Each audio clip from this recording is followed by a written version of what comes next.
Guys, the craziest thing happened to us on this drive. You're gonna have to see it. Here it is.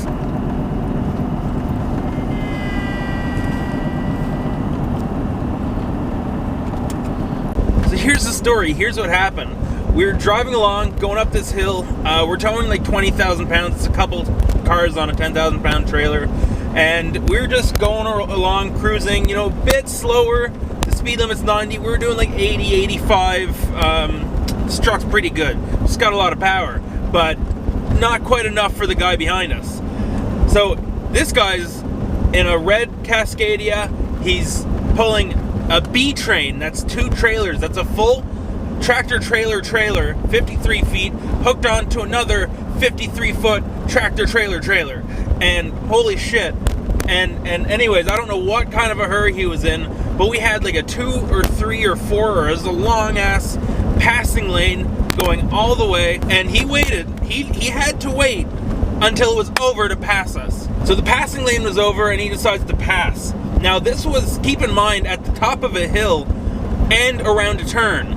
So literally when the passing lane ends, that's when this guy decides to pull out to pass. So the passing, it's not even like he just cut it close. The lane was over, it was done, and then I look in my rearview mirror and there's this giant truck pulling out from behind me. And yeah, it was absolutely insane. I look at it in front again, there's a tractor trailer and a Civic, a little Honda Civic, you know, probably a university student or just some young person, you know, maybe even driving back to university from a visit with their parents, you know, you never know. And they were literally passing this tractor trailer because they had a passing lane now and we didn't. And yeah, this guy comes flying up, careening. I don't know why he couldn't do that like 3 kilometers before, but this guy up this hill pulling B trains comes flying up and just misses this Civic. It's like, I thought, you know, I pulled over as close to the shoulder as I could. I wasn't putting it in the gravel, spitting gravel up at my cars and possibly going off the road if I hit a soft spot or something. It was just not safe. I wasn't willing to do that. And anyway, so I went over as far as I could. And yeah, this guy, I mean, he must have came like no more than 3 or 4 feet from missing the Civic, who just completed the pass. That was some scary stuff. And yeah, he had lots of time when he saw those vehicles coming. He could have laid on those brakes and got back in, but he didn't. He decided to just keep going and putting everyone's friggin' lives in danger. Like, everyone could have died.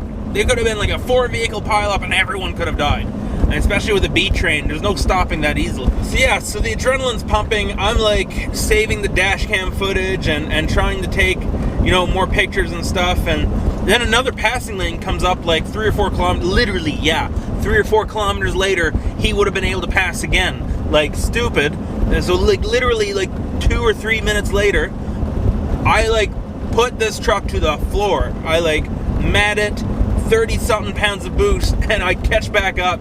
And here's where things get a little more interesting. I pull up beside this guy, and he actually tries to block me from passing. And anyways, so yeah, this guy, like, he knows he's screwed up. He knows I'm probably coming for him because, you know, I was chilling at, you know, 90, 100 kilometers an hour, which is like 60 miles per hour. I was just chilling, you know. But anyways, and then once he did that, the next passing lane, I tried to catch up, puts a signal on and just blocks me from passing. And I said, okay, all right. And on the next passing lane, I start building up speed. I really put it to the floor, like way back. And we're doing like 120 now. We're doing 120. We may be doing 120. We might have went to Mexico. But anyways, I'm hauling ass. We're coming up behind him. And I guess this time he didn't have time to block us. I pull up beside him. We take the camera out, snap some really shitty pictures. These pictures sucked. They got the unit number and like what kind of truck it was, and that was it. That was all I got. So, but this is the interesting part. That guy who's like doing everything in his might, pushing his truck to the limit to get like 110 kilometers an hour, like 65 kilometers an hour, or like around 70, and he ends up slowing down and like maintaining 80. So I do that too. I slow down. I was like, no, like, I'm following your ass. And, like, you almost killed me and my girlfriend. I'm not letting you go. No, screw you. Don't do this. Don't be like that guy. So he starts slowing down, and then after like 5 kilometers, he notices like I'm going the same speed as him. This guy actually stops. He pulls over on the side of the road, and yeah, he went to like a rest area. I'm not sure if he did, like, because he's freaked out, called. He probably thought I definitely got some pictures of his face and everything. Yeah, it was really interesting, but I was almost out of fuel. And yeah, like, I literally had like 40-50 kilometers to empty. So what little did he know, I was stopping at the next gas station. Nice little Esso on the side of the road. So I hop out, and I'm waiting for the next guy at the pump to move his truck. Guys, move your truck after you're done pumping if there's only one pump. Come on. And I jump out, and I look down the road. And sure enough, what do I see? Around the turn comes a red Cascadia pulling these giant trailers, and I'm like, ha. He literally waited like 2 or 3 minutes and then kept driving once he couldn't see us anymore. Stupid. Anyways, I run back to the truck, grab this camera with my big long lens, and I just start filming. And I'm just on the side of the road, looking dumb as hell, just filming this guy. I see him coming all the way down. I get his dumb face, his dumb beard, his dumb goatee, his dumb sunglasses, and his dumb Quebec license plate. Sure enough, I didn't even know I did it at the time, but after reviewing the video, bam, Quebec license plate. The trailers, they don't own the trailers, but he can be connected to that truck. That was hilarious. And anyways, so I got everything I need, I think. And now, guys, I'm not usually a big snitch. I'm not a snitchy person. I'm more of the live and let live. But here's the thing: drivers like that, they kill people, and that is not letting live.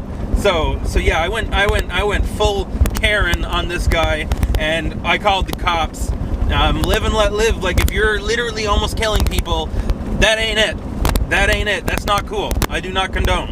And yeah, called the cops, and I said, like, I got like a shit ton of evidence of this guy. I got his face, I got his goatee, I got his license plate, I got his like unit number, I got everything. And like, they didn't even believe that I had this much against him. Like, who does that? A shitty dash cam footage where you can't see the rear license plate? That's usually all you get. I had so much. And anyways, I call, and they said, okay, well, just come in to the next police station. It was like an hour ahead. And yeah, so I got the fuel, went and paid in this hole-in-the-wall gas station, and head off. So now this next part, we're pulling up to the police station, and I'm waiting out in the cold. You got a call to be let in. It's like a super weird thing. And anyways, I go in, and he starts asking me, he takes down my statement, so I tell him the story I'm telling you here now. And yeah, he says, well, do you have that video and stuff? I was, oh boy, do I. So I run out and go back, get all the iPad stuff for the video and all the SD cards, and then the female officer I was speaking to on the phone, I believe, came in, and she was there. She looked skeptical as all hell. She kind of looked at me like I'm in like dirty clothes, like hair's like it is now, we're traveling and I've got too much fluff on the go. I looked homeless, no credibility, and she looks at me and she says, well, yeah, this is the charges. So I got him for an unsafe move, unsafe pass, something like that. Kind of disappointing, but with zero evidence at this point. I mean, I don't really blame her. And she goes in, she and like looks at me and just be like, this guy has nothing. But anyways, and then I had already shown the officer I was speaking to, his name's Kyle, and he turns around and says, oh, he's got the evidence. He's got the evidence, no questions asked. And so while I'm loading it onto their thumb drive, I literally just showed it to her, and she's over the moon. She's like, that is actually insane. And they were asking what kind of camera I was using. I got clear, like you can even read the Quebec on the license plate from the video I got. And yeah, you see his dumb little goatee, and she was super impressed. And so basically what's going to happen is we got charged with unsafe driving. It's like 2 or 3 demerit points, which is enough to really hurt your job. Personally, I think if you're if you're driving like that, if you're in that much of a rush, if it was nighttime, no one on the road, you could see headlights coming, I'd let it go. I'd be like, okay, you're a dumbass, but whatever. But in the daytime, busy highway, no, that's like suicidal. That's homicidal. And anyways, so I don't feel bad. He's gonna get 2 or 3 demerit points. If he tries to take the trial, that's the thing. We got like a shit ton of evidence. But if he does take it to trial, he is facing. He could end up facing charges of like reckless driving, stuff like that. Completely ruin his career. So at best, he's gonna get 2 or 3 demerit points. It's like a $110 ticket. Who cares about that? And his insurance will be messed up.